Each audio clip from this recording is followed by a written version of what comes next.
The text message blinked on the dashboard screen of a bulletproof Mercedes. "Come get me." 3 words, sent at 2:14 a.m. Not from a rival boss, not from a restless mistress. It was from Chloe, his quiet, terrifyingly competent assistant who barely looked him in the eye during daylight hours. Dominic should have ignored it. He should have dispatched a driver. Instead, he slammed his foot on the gas. 10 minutes later, he wasn't the ruthless head of the city's most feared syndicate. He was just a man standing in the rain at her door. Chloe Bennett had perfected the art of occupying negative space. In the sprawling, glass-walled penthouse of Russo Holdings, survival depended on it. She walked close to the walls, spoke in a register that barely disturbed the ambient hum of the air conditioning, and dressed in professional shades of slate, oatmeal, and navy. She was a ghost who brewed excellent espresso, anticipated scheduling conflicts before they materialized, and never, ever asked questions about the men with bruised knuckles who occasionally bypassed the receptionist to enter her boss's office. Her boss, Dominic Russo. To the financial press, he was a real estate magnate who had inherited a crumbling empire and turned it into a monolith. To the people who occupied the lower floors of the building, he was a strict, unsmiling CEO. But from Chloe's desk, situated just 12 feet from his reinforced mahogany door, the reality was starker. She saw the way seasoned lawyers sweated through their tailored shirts when Dominic simply stopped talking and stared at them. She noticed that his impeccably tailored suits hid the heavy, unnatural lines of a shoulder holster. She observed the way he calculated the exits whenever they attended an off-site meeting, his dark eyes categorizing every waiter, every valet, every pedestrian as a potential threat. He was a dangerous man. Chloe knew this in the marrow of her bones, but strangely, in the 6 months she had managed his life, he had never been dangerous to her. "You missed a comma on page 4 of the zoning proposal," Dominic said. It was a Tuesday afternoon. The office was quiet. Chloe stood beside his desk, holding a leather-bound folder against her chest like a shield. Dominic didn't look up from the blueprints spread across his desk. His voice was a low rumble, devoid of accusation, simply stating a fact. "I apologize, Mr. Russo," Chloe said softly. "I'll have it reprinted." Dominic finally looked up. His eyes were the color of bitter chocolate, sharp and entirely unreadable. He held her gaze for 3 seconds. For Chloe, those 3 seconds always felt like standing too close to the edge of a subway platform when the express train rushed past, a physical pressure pushing against her chest. "Don't waste the paper," he murmured, picking up a heavy gold pen. With a single, sharp stroke, he slashed a comma into the document. "Just don't do it again." "Yes, Mr. Russo." She turned to leave, her flats making no sound on the thick carpet. "Chloe." She stopped, her hand hovering over the brass doorknob. "Yes? There's a car waiting for you downstairs. It's raining. Don't walk to the subway." He was already back to his blueprints. Chloe swallowed, the unexpected weight of his observation sitting heavy in her throat. He wasn't looking at her, but he knew she didn't have an umbrella today. He knew her routine. "Thank you, Mr. Russo," she managed to say, stepping out and pulling the door shut behind her. She leaned against the cool wall of her cubicle, exhaling a breath she hadn't realized she was holding. She told herself it was just a boss ensuring his employee didn't get sick and miss work. It was efficiency. It wasn't care. Dominic Russo didn't deal in care. He dealt in leverage, property, and power. But Friday came, and the carefully constructed walls of Chloe's quiet life began to crack. It started with Jessica from accounting. Jessica was loud, wore too much perfume, and possessed a relentless determination to fix Chloe's non-existent social life. "You are coming out with us tonight," Jessica declared, dropping a stack of invoices on Chloe's desk at 4:45 p.m. "No excuses. It's my birthday. We're going to the Neon Moth. You need a drink. You look like you're wound tight enough to snap." Chloe instinctively glanced towards the mahogany door. Closed. "Jessica, I really have to organize the quarterly. The quarterly files can wait until Monday. You're coming. Wear something that doesn't look like you're about to attend a corporate funeral." Chloe didn't have the energy to fight. The week had been brutal. Dominic had been in back-to-back meetings with men who spoke in hushed, angry Italian. The tension in the office had been so thick it felt like trying to breathe underwater. Maybe a drink was a good idea.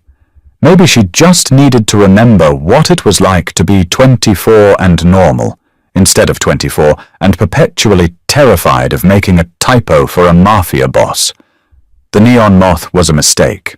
It was a subterranean club that smelled of stale beer, cheap citrus floor cleaner, and sweat. The bass from the speakers didn't just hurt Chloe's ears. It rattled her teeth and made her ribs vibrate uncomfortably. She sat on a sticky leather stool at the corner of a curved bar, nursing a vodka cranberry that tasted entirely like cranberry juice and regret. Jessica and the rest of the accounting team had abandoned her for the dance floor 40 minutes ago. Chloe was wearing her version of going out clothes, dark jeans and a black silk blouse she usually wore under blazers. She felt entirely exposed. She checked her phone. 1:15 a.m. battery at 12%. "Can I buy you another one of those?" The voice was loud, cutting through the heavy bass. Chloe flinched, turning to see a man leaning against the bar next to her. He was large, his face flushed with alcohol, his eyes glassy and entirely too focused on her. He smelled like sour mash whiskey. "No, thank you," Chloe said softly, turning her body away from him. "I'm just leaving." "Come on, you look miserable," the man insisted, sliding closer. His elbow brushed her arm. Chloe recoiled, her skin crawling. "Let me cheer you up. What's your name?" "I said no," she said, her voice trembling slightly. She hated that it trembled. She hated that she couldn't summon the cold, flat authority she saw Dominic use every day. She grabbed her small purse and slid off the stool. The man stepped into her path. "Don't be a bitch," he slurred, reaching out and wrapping a heavy hand around her wrist. Panic, cold and sharp, spiked in Chloe's chest. Her heart hammered against her ribs. She yanked her arm back with all her strength. "Don't touch me!" she gasped. He let go, surprised by her sudden violence, holding his hands up in mock surrender. All right, crazy. Keep your shirt on." Chloe didn't wait. She turned and pushed her way through the dense, sweaty crowd, her breathing shallow and fast. She needed air. She needed to be out of this basement.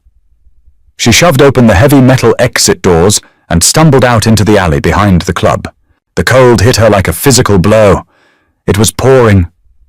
A relentless, freezing Chicago downpour that instantly soaked through her silk blouse, plastering it to her skin. The alley was dark, illuminated only by a flickering yellow streetlight at the far end. She shivered violently, backing up against the damp brick wall of the building to try and find some shelter beneath a narrow awning. She reached into her purse with shaking hands and pulled out her phone. 8%. She needed an Uber. She opened the app, but her fingers were wet and trembling so badly she kept hitting the wrong letters. The screen blurred. Tears of frustration and lingering fear pricked her eyes. The app froze, the loading circle spinning endlessly as the brick buildings blocked the cellular signal. A heavy metal door banged open down the alley. Chloe froze. A figure stepped out into the rain. It was the man from the bar. He lit a cigarette, the brief flare of the lighter illuminating his flushed face. He looked down the alley, his eyes squinting in the gloom. He was looking for her. Pure, unadulterated terror seized Chloe's throat. She couldn't breathe. She backed further into the shadows, her hands desperately gripping her phone. She abandoned the Ride app and opened her text messages. She needed to text Jessica, or her brother, David. Anyone. Her wet thumb slipped across the glass screen. She didn't look at the contact name. She just opened the most recent thread, the one sitting at the top of her list from earlier that afternoon when she had confirmed a dinner reservation. She typed fast, uncaring about punctuation, fueled by blind panic. Come get me, please. I'm scared. She hit send. She hit the little plus icon and dropped her location pin. Send. Only after the little green bubble appeared did she look up at the top of the screen. Dominic Russo. Chloe's stomach dropped out of her body. The air left her lungs in a rush. She stared at the screen, horrified. She had just drunk texted the head of the Russo syndicate at 2 a.m, demanding he come pick her up like he was her personal chauffeur. She frantically tapped the message, trying to find an unsend button, trying to delete it, but the little delivered text appeared beneath the pin. Then, almost instantly, it changed to read. Her phone screen flickered, went black, and died. Well, well. Chloe snapped her head up. The man from the bar had spotted her. He dropped his cigarette into the puddles, walking slowly toward her, his boots splashing in the water. Looks like your friends left you, he said, his voice echoing off the wet brick. Chloe pressed herself flat against the wall, a dead phone clutched in her hand like a useless rock. Stay away from me, she whispered. I'm just trying to make sure you get home safe. He sneered, closing the distance. He was 10 feet away. 5 feet. Chloe closed her eyes, bracing herself, a sob building in her throat. Across the city, in a soundproof basement beneath a high-end import warehouse, Dominic Russo was washing blood off his hands. It wasn't his blood. He stood at a deep steel sink, the water running scalding hot, methodically scrubbing his knuckles with a rough brush. Behind him, the room was quiet, save for the heavy, ragged breathing of a man tied to a steel chair. The interrogation had been tedious, but successful. The stolen shipment of microchips would be returned by morning. Dominic reached for a towel just as the burner phone resting on the stainless steel prep table vibrated. Once, twice, 3 times. He dried his hands slowly, a frown creasing his forehead. Very few people had this number. If it was ringing now, it meant a critical failure in the organization. He picked it up and tapped the screen. Come get me, please. I'm scared. Location pin. The Neon Moth Alley. He stared at the contact name. Chloe. For a fraction of a second, Dominic's brain refused to process the information. Chloe, who arranged his dry cleaning and color-coded his ledgers. Chloe, who smelled faintly of vanilla and fear whenever he stood too close. Chloe, who was currently at a seedy nightclub in the worst district of the city, texting him at 2 a.m. He didn't think. The calculated, methodical coldness that defined Dominic Russo vanished, replaced by an instant, roaring surge of adrenaline. Clean this up! Dominic snapped over his shoulder, dropping the towel. His lieutenant, a massive man named Leo, blinked in surprise. Boss? We haven't finished. I said clean it up! Dominic barked, his voice dropping an octave, carrying a lethal edge that made Leo instantly snap his mouth shut. Dominic grabbed his suit jacket from the back of a chair and took the concrete stairs 2 at a time. He burst out into the rain-slicked parking lot, ignoring the waiting SUV and his driver. He ripped the keys to the armored Mercedes out of the valet's hand, threw himself into the driver's seat, and fired the engine. The tires screamed against the wet asphalt as he tore out into the street. 10 minutes. That was the drive time if he ignored every law of traffic. He pushed the heavy car to 80 down the rain-slicked avenues, his jaw locked so tight his teeth ached. I'm scared. The words burned in his mind. He had spent his entire life inflicting fear. He understood it intimately. But the idea of someone inflicting it on Chloe, quiet, gentle, fragile Chloe, made a violent, uncontrollable rage claw at the inside of his chest. He took a corner hard, the heavy rear of the Mercedes fishtailing slightly before the all-wheel drive caught the pavement. He recognized the street, the Neon Moth, a bottom feeder club run by low-level dealers. He saw the alleyway on the GPS. He didn't park on the street. He turned the wheel hard, jumping the curb, and drove the heavy black Mercedes straight down the narrow alley, the high beams cutting through the torrential rain, illuminating the brick walls like a stage light. He saw her immediately. She was pressed against the wall, soaked to the bone, her hair plastered to her face, and a man was standing less than 2 feet away from her, his hand reaching out to grab her shoulder. Dominic didn't hit the brakes until the last possible second. The heavy car skidded, the bumper stopping inches from the man's knees.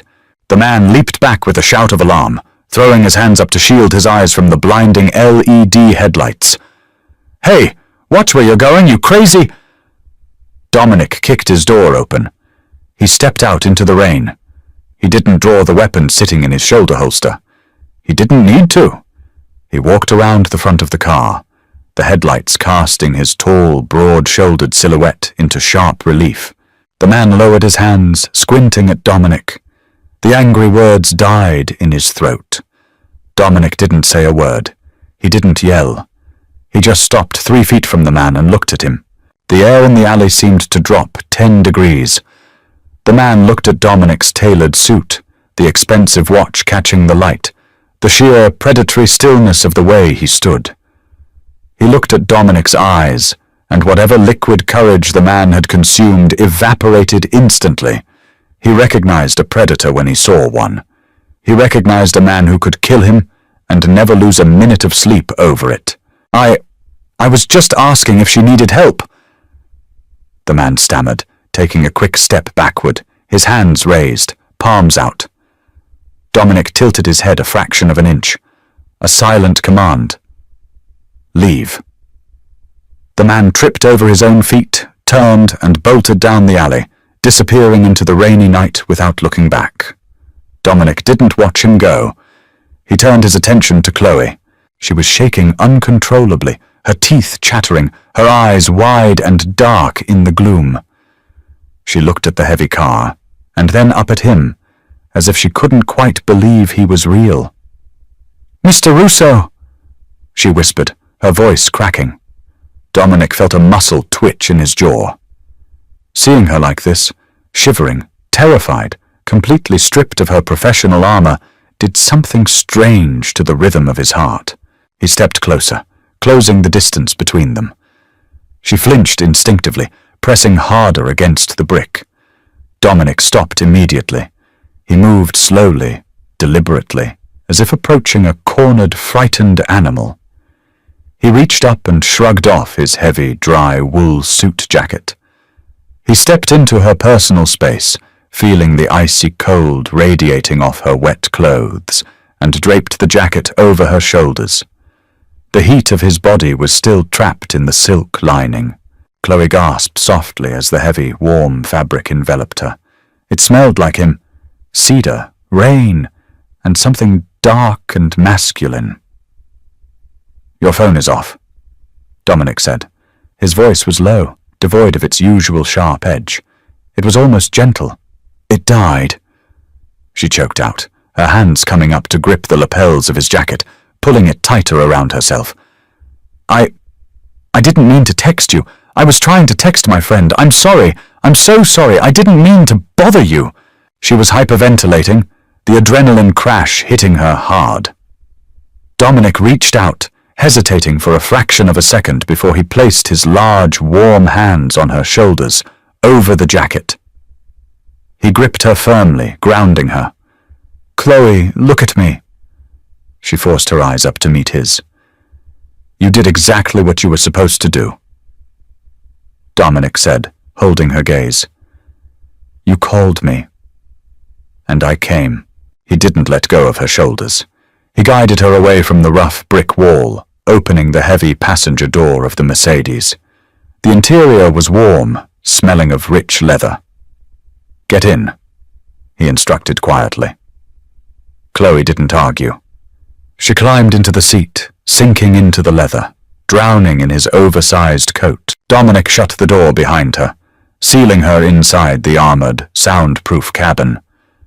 He stood in the rain for a moment longer, looking down the dark, empty alley where the man had run. His hands clenched into fists at his sides, the knuckles still slightly raw from the basement. A dark, possessive thought settled into his mind, heavy and immovable as lead. No one touches her. He walked around the hood of the car, got into the driver's seat, and locked the doors. The interior of the Mercedes was a fortress.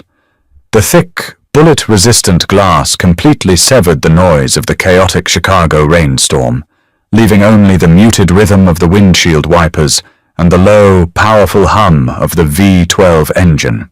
Chloe sat rigid in the passenger seat. The adrenaline that had spiked in the alleyway was rapidly leaving her bloodstream, replaced by a bone-deep exhaustion and a profound, creeping humiliation. She pulled Dominic's heavy wool suit jacket tighter around herself. It was absurdly large on her frame, the sleeves drooping past her fingertips, but the trapped heat radiating from the silk lining was the only thing stopping her violent shivering. Dominic drove in complete silence. He didn't ask her what she was doing at the Neon Moth.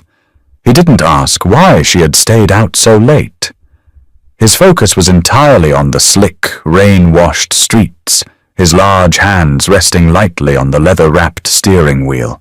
The streetlights passing overhead cast rhythmic, strobing shadows across his profile. Chloe watched him from the corner of her eye. At the office, he was a man of intense, contained stillness. Here, behind the wheel of a heavy machine, tearing through the city at 2 a.m, that stillness felt different. It felt lethal. The muscles in his jaw were locked tight, a visible ridge of tension beneath his skin. "Address," he said quietly. Chloe blinked, realizing he was waiting for directions. "Oh, 4218 North Darman in Ravenswood." He nodded once, tapping the destination into the navigation screen. "Mr. Russo, She stopped, swallowing hard. Her throat felt raw. "I really am sorry. I was trying to reach my friend Jessica. She was at the club with me, and we got separated, and my phone—" "You don't need to explain, Chloe." His voice cut through her nervous rambling. It wasn't harsh, but it carried the absolute finality he used to end board meetings. "You were in trouble. You reached out. It's handled." "But I interrupted your night. You shouldn't have had to come down there." Dominic shifted his grip on the wheel. He thought about the basement, the blood he had washed from his hands, the cold calculus of the life he lived. He looked at the slight, trembling woman sitting next to him, swallowed up by his jacket. "I was awake," was all he said. They drove the rest of the way in silence. When they reached Ravenswood, the neighborhood was dark and quiet, the tree-lined streets a stark contrast to the grim industrial blocks of the club district. Chloe pointed to a weathered, 3-story brick walk-up. Dominic pulled the heavy car flush against the curb, directly under a street lamp. He shifted into park and killed the engine. The sudden absence of the low hum made the silence in the cabin feel heavy. Chloe fumbled with the door handle, her hands still slightly numb from the cold. "Thank you. Really, I'll have your coat dry cleaned and brought to the office on Monday." "Leave it." Dominic unbuckled his seatbelt. He pushed his door open, stepping out into the fading drizzle, and walked around the front of the car. He opened her door before she could manage the heavy latch. "I can walk up by myself." Chloe protested weakly, stepping onto the wet pavement. Her legs felt like lead. Dominic shut the car door behind her. He stood between her and the street, a solid, immovable barrier. I'm sure you can. He replied mildly, placing a hand lightly on the small of her back. I'm walking you to your door anyway. Chloe didn't have the energy to argue. The warmth of his hand penetrated the thick wool of the coat, a steadying anchor as she navigated the cracked concrete steps to the building's main entrance. She retrieved her keys from her purse, her fingers clumsy. The heavy glass door of the building was smudged and the lock stuck, requiring a specific jiggle to catch. She fought with it for 5 seconds before Dominic gently pushed her hands aside. He took the keys, inserted the brass key, applied a precise amount of upward pressure, and turned. The deadbolt gave way with a sharp click. He held the door open, his eyes sweeping the dimly lit, narrow foyer before he allowed her to step inside. They climbed 2 flights of stairs. The carpeting was worn thin, smelling faintly of old cooking oil and dust. Dominic made no sound as he walked behind her, his expensive leather shoes completely silent on the treads. At apartment 3B, Chloe unlocked her door. She pushed it open, reaching blindly for the light switch. The small living room sprang into view, neat, modest, filled with second-hand furniture and a towering stack of library books on the coffee table. She turned to face him, standing in the doorway. He was completely out of place here. He belonged in rooms with vaulted ceilings, mahogany panels, and panoramic views of the skyline. Here, in her cramped hallway, he seemed massive, taking up all the available oxygen. "Thank you," she whispered again. It felt inadequate, a tiny phrase for the sheer weight of what he had done. Dominic looked at her. His dark eyes catalogued the pale exhaustion in her face, the damp hair clinging to her neck, the way she was holding her own arms to keep from trembling. "Lock the deadbolt," he instructed, his voice low. "Put the chain on. Don't answer your door until daylight." "I won't." He lingered for a fraction of a second longer than necessary. His hand twitched at his side, as if he wanted to reach out, to brush a wet strand of hair from her cheek. He didn't. The controls snapped back into place, rigid and unyielding. "Good night, Chloe." He turned and walked down the hall. Chloe stood in the doorway, listening to the solid, receding rhythm of his footsteps. She didn't move until she heard the heavy main door on the ground floor close behind him. She stepped inside, shut her door, slid the deadbolt home, and engaged the brass chain. Only then, standing in the quiet safety of her small apartment, wrapped in the scent of cedar and rain, did she allow herself to cry. Friday morning arrived with the subtlety of a hammer. Chloe stood in front of her bathroom mirror at 6:30, holding a cold washcloth to her swollen eyes. She had slept for perhaps 3 hours, her dreams fractured with images of dark alleys and the blinding glare of headlights. Hanging over the back of a kitchen chair was Dominic's jacket. It was dry now. She ran her hand over the fine wool lapel. The reality of the previous night settled over her shoulders, heavy and suffocating. How was she supposed to walk into that office? How was she supposed to hand him his morning espresso, organize his meetings, and blend back into the negative space when he had seen her completely unraveled? She had broken the cardinal rule of her employment. She had made herself a complication. Men like Dominic Russo did not tolerate complications. They eliminated them. She dressed with mechanical precision, a high-necked slate-grey blouse, black trousers, low heels. Armor. She folded the heavy jacket carefully, draping it over her arm, and left for the subway.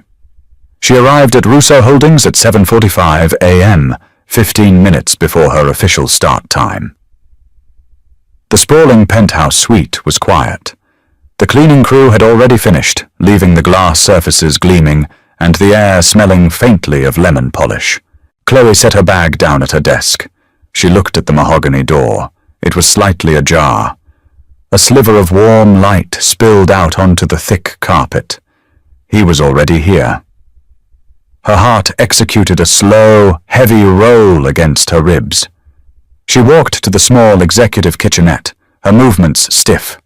She ground the dark roast beans, packed the portafilter, and pulled a double shot, exactly the way he liked it.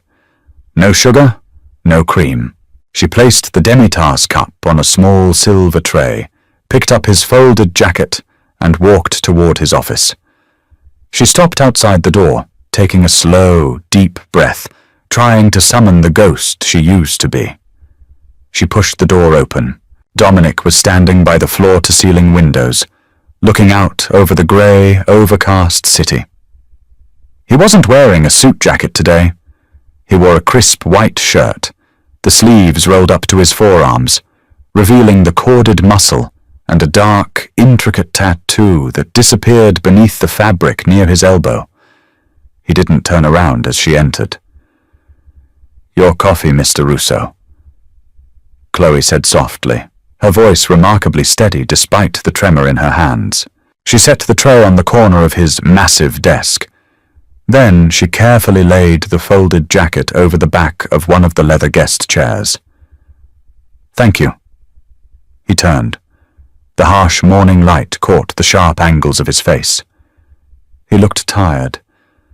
There were faint, bruised shadows beneath his eyes, suggesting he hadn't slept at all after leaving her apartment. He walked to the desk, picked up the small cup, and took a slow sip. His dark eyes locked onto hers over the rim. Chloe stood her ground, clasping her hands tightly in front of her. "I brushed out the jacket. It's completely dry. I'm sorry again for the inconvenience." "Stop apologizing, Chloe." He set the cup down. The ceramic clinked sharply against the silver tray. He walked around the desk, stopping a few feet away from her. The physical space between them, which had always felt like a necessary professional barrier, now felt charged. Dense. "Are you all right?" he asked. It wasn't a pleasantry. It was an interrogation. "I'm fine," Chloe said automatically, defaulting to the polite, meaningless script of an employee. "I'm perfectly fine. The quarterly reports are ready for your review at 10, and Mr. Vane is expecting your call at—" "Chloe," he said her name with a quiet force that physically stopped her from speaking. He wasn't looking at her like a boss looking at a subordinate. He was looking at her the way he had in the alley, intense, focused, dissecting the lie. "Look at me," he commanded softly. She forced her eyes up. "You are pale! Your hands are shaking!" Dominic stated, his voice dropping an octave. "You are not fine. You were cornered by a predator in an alley at 2 in the morning. Being fine today would make you a sociopath." Chloe's breath hitched. The blunt truth of his words stripped away the thin veneer of professionalism she was desperately trying to maintain. The memory of the man's heavy hand on her wrist flashed in her mind, hot and suffocating. She looked down at her hands, realizing they were indeed trembling. She squeezed them tighter together. I want to forget it happened. I want things to go back to normal."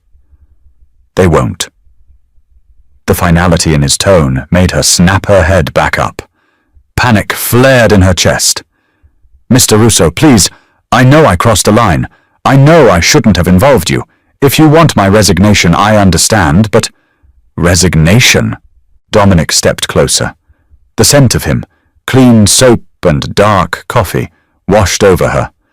His brow was furrowed in genuine confusion, which rapidly hardened into something resembling anger. "You think I'm firing you?" he asked, his voice dangerously quiet. I became a liability," Chloe stammered, backing up a half step before her heels hit the edge of the thick rug. "I brought my personal mess to your door." Dominic stared at her, a muscle ticking in his jaw. He reached out, his large hand moving deliberately until his fingers wrapped gently around her upper arm. The grip was loose, entirely non-threatening, but it anchored her to the spot. "Listen to me very carefully," he said, holding her gaze, refusing to let her look away. "If you had texted anyone else last night, you might not be standing here right now. If you ever find yourself in a situation like that again, you do exactly what you did. You understand me? You call me." Chloe stared at him, entirely disarmed. "Why?" The word slipped out before she could stop it. Dominic's thumb brushed lightly against the fabric of her sleeve. The gesture was incredibly small, incredibly intimate. "Because," he said softly, "you are mine to look after." The air in the office vanished. Chloe stopped breathing. The words hung between them, heavy with a possessiveness that went far beyond an employment contract. He wasn't talking about payroll or human resources. He was claiming a territorial right to her safety. He slowly released her arm and took a step back, the professional distance re-establishing itself almost instantly. But the damage was done. The line hadn't just been crossed, it had been obliterated. "The quarterly reports," Dominic said, his tone returning to a flat, business-like cadence, as if the last 60 seconds hadn't happened. "Leave them on my desk, and cancel the 10 o'clock meeting with Vane. I have other matters to attend to."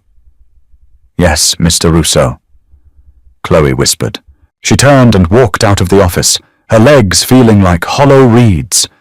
She sat at her desk, staring blankly at the glowing monitor. The ghost was gone. She was entirely visible to him now, and she had absolutely no idea how to survive in the light. By 5 p.m., the adrenaline of the morning confrontation had faded into a dull, persistent ache behind Chloe's eyes. She had spent the entire day executing her duties with robotic precision. Dominic had remained in his office, conducting meetings behind closed doors. They hadn't spoken since the morning. At 5:15 p.m., she began shutting down her computer. The weekend stretched ahead of her.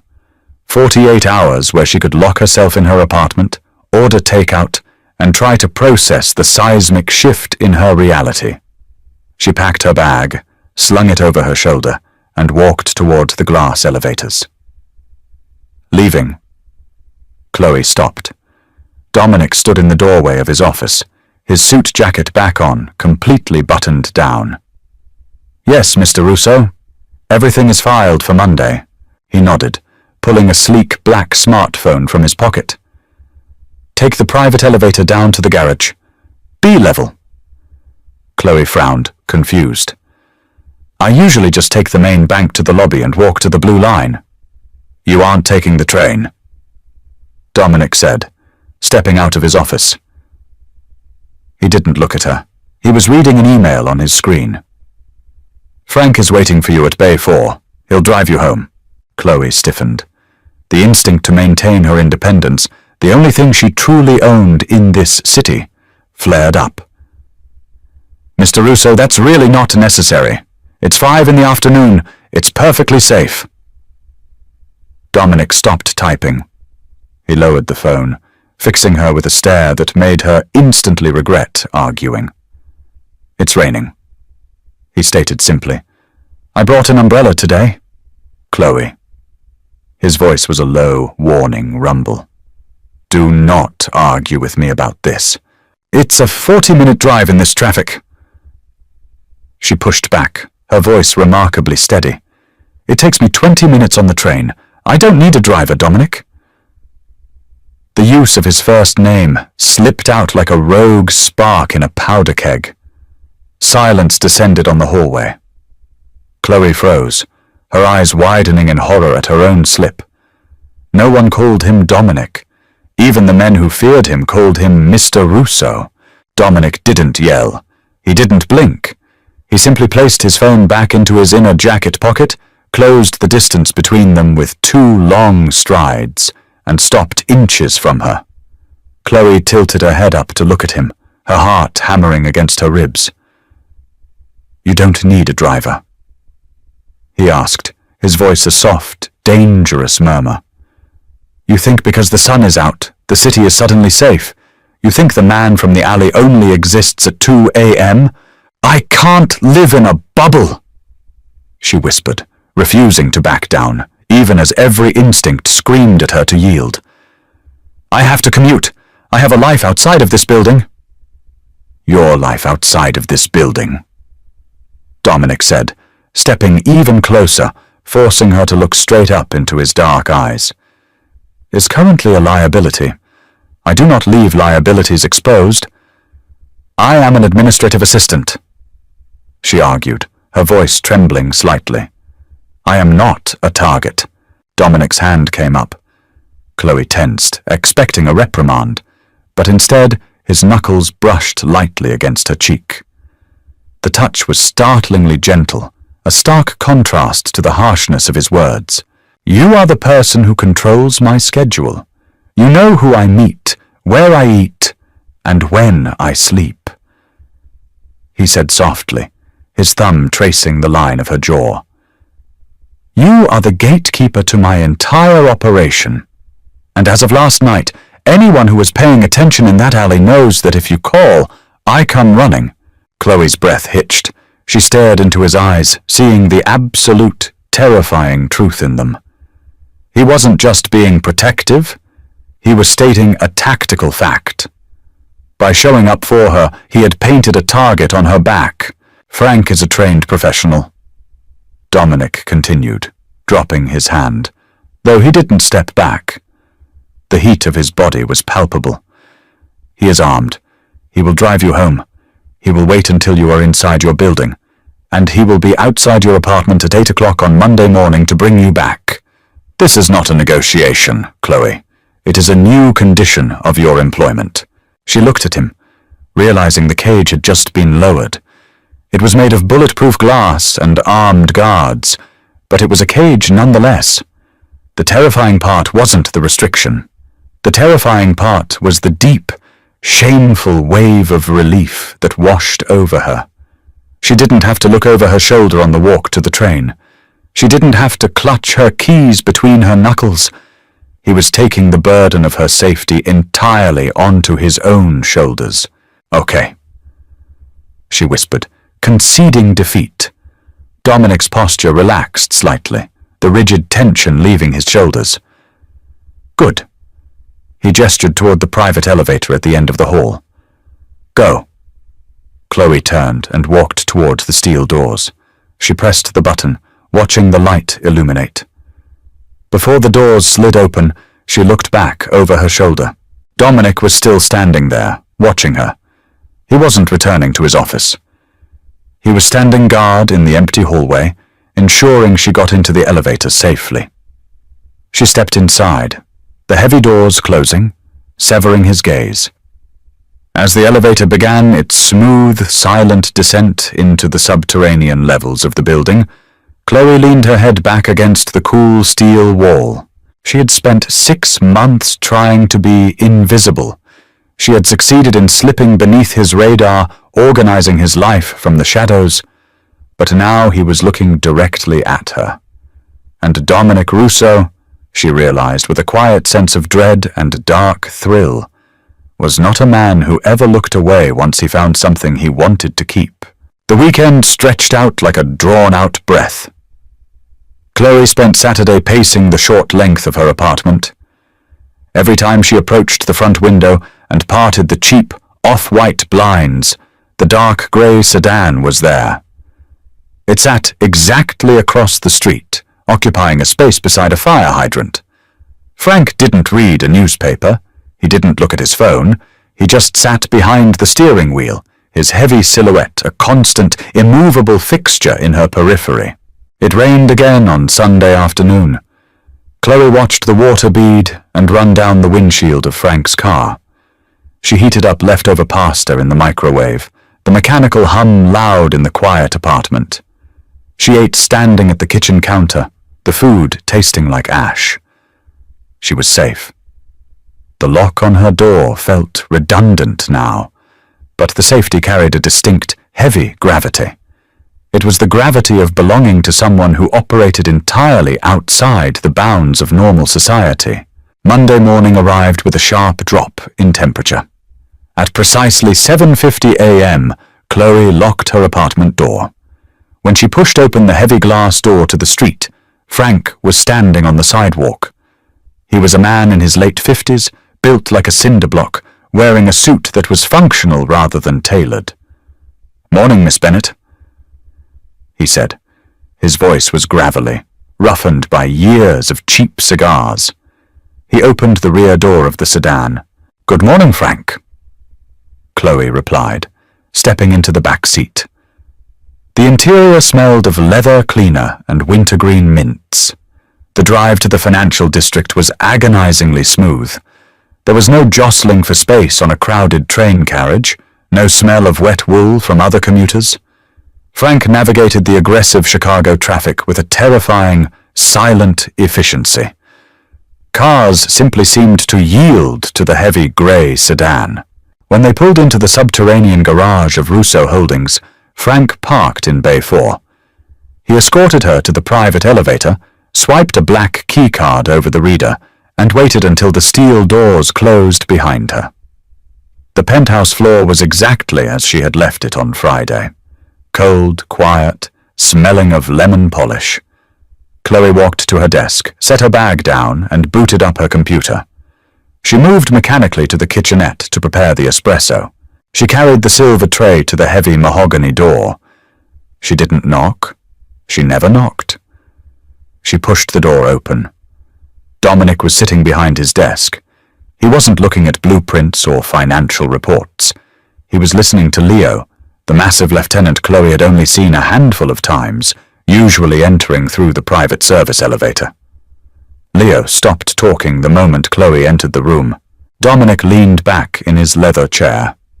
He wore a charcoal suit today, the tailoring impeccable, hiding the inevitable shoulder holster. His dark eyes tracked her from the doorway to the corner of his desk. "Good morning, Mr. Russo," Chloe said, setting the tray down. The porcelain cup clinked faintly. "Good morning, Chloe." His voice was a low rumble. It didn't hold the dangerous edge of Friday afternoon, but it wasn't the detached tone of her boss from a week ago, either. It was observant, heavy. She turned to leave. "Stay," Dominic instructed quietly. Chloe froze. She looked at Leo, who stared at the floor, his jaw tight. Then she looked at Dominic. She had never been asked to stay while Leo was in the room. Dominic nodded at the empty leather chair opposite his desk. "Sit down." Chloe walked over and sat, keeping her back straight, her hands folded tightly in her lap. "Continue, Leo," Dominic said, picking up the espresso.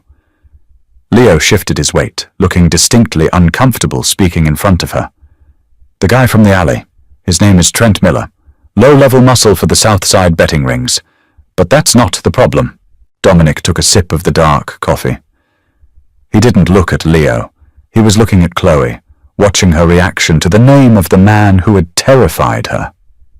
She kept her face completely blank, digging her short fingernails into her palms. "The problem is his uncle," Leo continued, his voice dropping. "Captain Gregory Miller, Vice Division, 14th Precinct." The air in the office seemed to thin. Chloe knew the 14th Precinct. It covered the district where several of Russo Holdings' commercial warehouses were located. "Captain Miller has been leaning on the dock managers at the Navy Pier shipments," Leo said. "He's citing zoning violations, fire code infractions, standard shakedown. He's demanding a 30% increase in the monthly permit fees. When the managers told him to take it up with corporate, he laughed. He said to tell Dominic Russo that the price of doing business in his city just went up." Chloe watched Dominic's face. It was entirely impassive. There was no flash of anger, no sudden tightening of the jaw, but the silence that followed Leo's words was suffocating. "Trent Miller," Dominic said slowly, placing the empty espresso cup back on the silver tray. "The nephew." "Yes, boss. Trent was drinking at the Neon Moth on Friday, celebrating. Uncle Greg promised him a cut of the new warehouse kickbacks." The pieces clicked together in Chloe's mind with sickening clarity. The man in the alley hadn't just been a random drunk. He was the arrogant, insulated relative of a corrupt police captain trying to extort the Russo syndicate. And Dominic had nearly run him over. Dominic finally broke eye contact with Chloe and looked at Leo. "Bring me the ledgers for the 14th precinct payouts, the ones dating back to 2023. I want every dime we've handed Captain Miller documented. Boss, you're not thinking of paying the increase?" Leo asked, frowning. "No," Dominic said. The word was soft, but it carried the finality of a closing vault door. "I'm thinking of dismantling him." He looked back at Chloe. "You handled the internal routing for the commercial property taxes, correct?" Chloe swallowed, forcing her voice to remain steady. "Yes, Mr. Russo. I organize the spreadsheets before they go to accounting. Then you know how to read the municipal code logs," Dominic said. It wasn't a question. "I want you to pull the public zoning records for Captain Miller's private residences, the one in Lincoln Park and the lake house in Michigan. Cross-reference the purchase dates with the dates of the municipal permit approvals for our Navy Pier warehouses." Leo stared at Dominic, then at Chloe, utter shock registering on his heavy features. "Boss, you want her looking at the books?" "She already organizes my life, Leo. She can organize this." Dominic didn't look away from Chloe. "Can you do it?" It was a test. He was pulling her out of the negative space, out of the safe, quiet bubble of administrative duties, and handing her a shovel to dig up dirt on a corrupt police captain. He was showing her exactly what he did. Chloe looked at the dark, unreadable depths of his eyes. She thought about the heavy, terrifying hand of Trent Miller on her wrist. She thought about Frank sitting outside her apartment, a symptom of the world she had accidentally tripped into. There was no going back to the way things were. "I'll have the cross-referenced files on your desk by noon," Chloe said. Her voice didn't shake. Dominic's lips twitched, a microscopic, terrifying hint of a smile. Good. The work was tedious, requiring absolute focus. Chloe sat at her desk, entirely ignoring the ringing phones and the emails piling up in her inbox. She had 2 monitors pulled up. On the left, the public property records for Gregory Miller. On the right, the internal financial logs of Russo Holdings' commercial division. It took her 3 hours to find the pattern. Captain Miller wasn't just taking cash envelopes for looking the other way on zoning infractions. He was systematically using shell companies to buy up the condemned properties directly adjacent to Russo's planned development sites, mere days before the city council, influenced by Miller's safety reports, approved the rezoning. He was forcing the syndicate to buy the adjacent land from him at triple the market value to proceed with their builds. It was insider trading enforced by a police badge. At 11:45 a.m., Chloe hit print. The heavy laser printer churned out 40 pages of highlighted documentation, deeds, and matching dates. She neatly aligned the stack of paper, slid it into a thick manila folder, and walked to Dominic's office. She pushed the door open. He was alone, standing by the window, a dead phone in his hand. The sky outside was the color of bruised iron. "The files, Mr. Russo," Chloe said, stepping up to his desk and placing the folder precisely in the center of the leather blotter. Dominic turned. He walked over, picked up the folder, and opened it. He didn't sit down.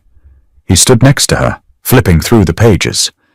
The scent of him, cedar and clean cotton, was distracting. He stopped on page 12, tracing a line of data with his index finger. "A holding company registered in Delaware," Dominic murmured, reading the highlighted text. "Purchased the lots on 43rd Street 2 weeks before we broke ground." "If you look at page 15, Chloe pointed, leaning in slightly. "The registered agent for that holding company shares a home address with Trent Miller." Dominic turned his head. Their faces were inches apart. He looked at the printed page, then at her. The air between them suddenly felt incredibly dense. You found the paper trail linking the extortion directly to the captain's family assets, Dominic stated. Yes, it's not just a shakedown for permit fees, it's systemic real estate fraud. If these documents were to end up on the desk of the Internal Affairs Division, or the District Attorney. Chloe trailed off. She didn't need to finish the sentence. Dominic slowly closed the folder. He dropped it onto the desk. The heavy thud echoed in the quiet room. You are remarkably efficient, Chloe, he said, his voice dropping to that low, dangerous register that made the hair on the back of her neck stand up. I'm just doing my job. No. Dominic countered softly, turning his body fully toward her. Your job is answering my phone and organizing my schedule. This... He tapped the folder. This is you helping me ruin a man. Chloe held her ground. She didn't step back. He's a corrupt officer who uses his badge to steal, and his nephew puts his hands on people who don't want to be touched. I don't feel bad about organizing the paperwork for his ruin. Dominic stared at her. The silence stretched, heavy and charged. He reached out slowly. Chloe didn't flinch. He raised his hand and tucked a stray strand of hair behind her ear. His knuckles grazed the sensitive skin of her jaw. The touch was electric, a stark contrast to the cold, clinical conversation about blackmail and corruption. I have a meeting at 2 o'clock, Dominic said, his thumb lingering for a fraction of a second on her cheek before he pulled his hand back. With Captain Miller. Clear the rest of my afternoon. Here in the office? No, at the site on 43rd Street. It's fitting. Will you... Chloe hesitated. She hated the tremor that suddenly appeared in her voice. Will you be safe? Dominic looked at her, genuinely surprised by the question. Then a dark, genuine amusement flickered in his eyes. Chloe, he said softly, leaning down slightly so his eyes were level with hers. I am the danger in this city, not Gregory Miller. Do not worry about me. He picked up the manila folder and walked past her, out the door. Chloe stood in the quiet office for a long time, staring at the empty space where he had been. Her jaw still felt warm where his hand had touched her. She had just handed the Mafia boss the loaded gun he needed, and for the first time in her life, she felt entirely, terrifyingly alive. It rained again that evening. A cold, relentless Chicago drizzle that slicked the pavement and made the streetlights bleed on the wet asphalt. At 6 p.m., Chloe was the only person left on the penthouse floor. She had forwarded the phones to the answering service. She was supposed to leave. Frank was waiting in the garage, but she couldn't move. She sat at her desk, staring at the muted television screen mounted on the far wall of the reception area, tuned to the local news. At 6:15 p.m., the private elevator chimed. The heavy steel doors slid open. Dominic stepped out. He didn't look like a CEO returning from a site visit. His charcoal suit jacket was unbuttoned. His tie was loosened, the collar of his white shirt unfastened. His knuckles on his right hand were split and bleeding slightly, staining his pale skin. He stopped when he saw her sitting at her desk. You're still here, he said. It sounded rough, like he had spent the last hour shouting. Chloe stood up immediately. She didn't look at his face. She looked at his hand. You're bleeding. Dominic looked down at his knuckles as if he hadn't noticed. It's nothing. A minor disagreement regarding the terms of Captain Miller's early retirement. He walked toward his office. Chloe followed him instinctively. She bypassed her own desk and went straight to the small mahogany supply closet in the hallway. She opened it, retrieved the heavy white first aid kit she had stocked on her second day of work, and walked into his office. Dominic was standing by the floor-to-ceiling windows, looking out at the rain. He had taken off his suit jacket and tossed it onto the leather sofa. Chloe walked up to him. She didn't ask for permission. She opened the plastic latch of the kit, pulled out an antiseptic wipe, and reached for his right hand. Dominic tensed slightly, but he let her take his hand. His palm was calloused, his fingers thick and heavy. Chloe's hands looked incredibly small holding his. She tore open the square packet. The sharp smell of alcohol filled the space between them. "This is going to sting," she murmured. "I've had worse," he replied, his voice completely flat. She pressed the wet wipe to the split skin over his knuckles. Dominic didn't flinch. He didn't even blink. He just looked down at the top of her head, watching the careful, precise movements of her hands. "Did he agree to the terms?" Chloe asked quietly, wiping away the small smears of crimson. "He didn't have a choice," Dominic said. The vibration of his voice traveled down his arm and into her hands. "The documents you compiled were flawless. He transfers the deeds of the adjacent lots back to Russo Holdings tomorrow morning. He files his retirement papers by Friday. If he attempts to contact the licensing board or the zoning commission, the folder goes to the DA. And his nephew." Chloe stopped wiping. She held his hand, looking up at his face. Dominic's eyes were pitch black in the dim light of the office. "Trent Miller has decided to relocate to Florida. Indefinitely. He boarded a bus an hour ago." Chloe let out a slow, shaky breath. The heavy, suffocating fear that had been sitting on her chest since Friday night finally fractured and dissolved. Trent was gone. The corrupt captain was neutralized. "Thank you," she whispered. "Don't thank me, Chloe," Dominic said harshly, pulling his hand away from her grip. The sudden loss of contact felt like a physical drop in temperature. "I didn't do it out of the goodness of my heart. I did it because they threatened my assets, both my property and my personnel." He turned away from her, walking toward his desk. He braced his hands on the heavy mahogany edge, leaning his weight on his arms, his back to her. "You should go home," he said, not looking at her. "Frank is waiting. Tomorrow you go back to organizing the ledgers. You go back to brewing the coffee. You forget what happened today." He was trying to rebuild the wall. He was trying to push her back into the negative space. A week ago, Chloe would have nodded, packed her bag, and disappeared. But the woman who had cowered in the alley was gone. The woman who had dismantled a police captain's finances over a lunch break had taken her place. Chloe closed the first aid kit with a sharp snap. She set it down on the glass coffee table. She walked across the thick carpet. Her heels made no sound. She stopped directly behind him.